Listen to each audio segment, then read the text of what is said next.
Welcome to the only daily talk show for Filipinos here in America. Today is a very important discussion. We talk about the current situation that's happening in Mindanao, martial law.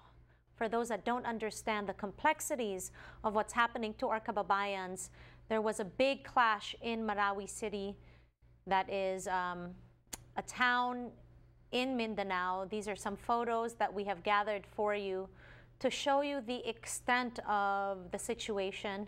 Sometimes as Filipinos living in America, you might not think that we should care about what's going on in the Philippines. But let's understand that we are affected by this, that our fellow Filipinos are affected by this. Under the Duterte administration, we have the voice to share out what we think about this current situation. Joining us are two community members that we have had on our program before. They stand with Marawi and they proclaim no to martial law. Kasama natin Nicole Kababa from Bayan USA, Alex Montances from NAFCON. Thank you so much for being here. Thank you for having us, G. All right, let's provide context for our kababayans. What really happened in Marawi City if they haven't been able to check out the news? Alex. Yeah, well, if you didn't know, so there's the Maute group, which is a Muslim group there in the southern Philippines who have had clashes with the Philippine military and the police. Some people are saying that they're connected to Al-Qaeda or ISIS. There have been several violent clashes and bombings. And then, of course, because of that, President Duterte declared martial law. And if you don't know what martial law is, that basically means military rule. That means curfews. That means that there is a suspension of your civil rights as a civilian there. People can arrest you. The police can arrest you without a warrant. You can be held in prison even without a trial. And so this is also a violation of people's human rights if you're a regular civilian there.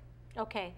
Nicole, what is the extent of the human rights violations that are happening, not just in Marawi City, but in Mindanao currently? Can you share with our kababayans that have no idea of what's going on there? Yeah, so President Duterte has essentially declared, an all-out war, particularly in the Mindanao area where we see that there is an armed conflict, not just in Mindanao, but throughout the Philippines. And I think it's concerning that there have been uses of aerial bombings.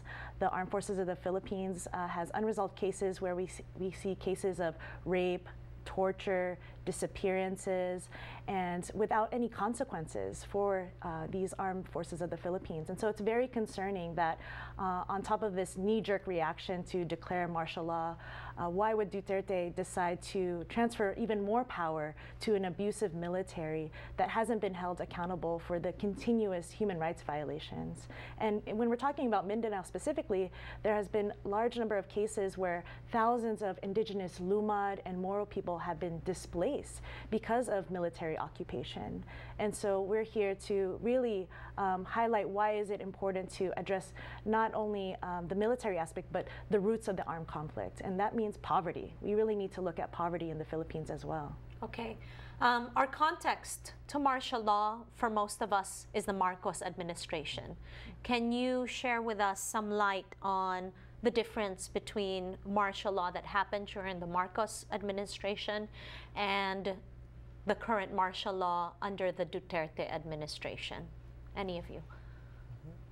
Well, during the Marcos administration in 1972, Marcos said that he declared martial law because of the rebels, the NPA, attacks on the Filipino people, as if a way to keep people safe. But it continued for 15 years, and thousands of people were arrested, tortured, killed just for even being suspected of saying anything bad about corruption in the Philippines. You didn't even need to be an activist or somebody who was fighting the Philippine government. Even regular people were kidnapped, tortured, and murdered.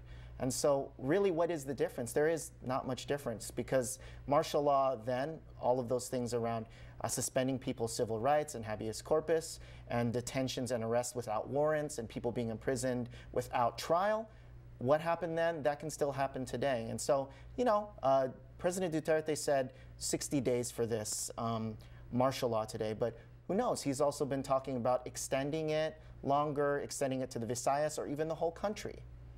Okay, this is an important discussion that we're having, and as Filipinos here in America, it's so easy to turn the other way and say, well, I'm not there, why does it matter to me? You know, but it does, and that's why we're having this important discussion. Join us here on Kababayan Today. Kasama pa rin natin si Nicole tsaka si Alex to find out what we can do as Filipinos here in America when it comes to martial law in Mindanao.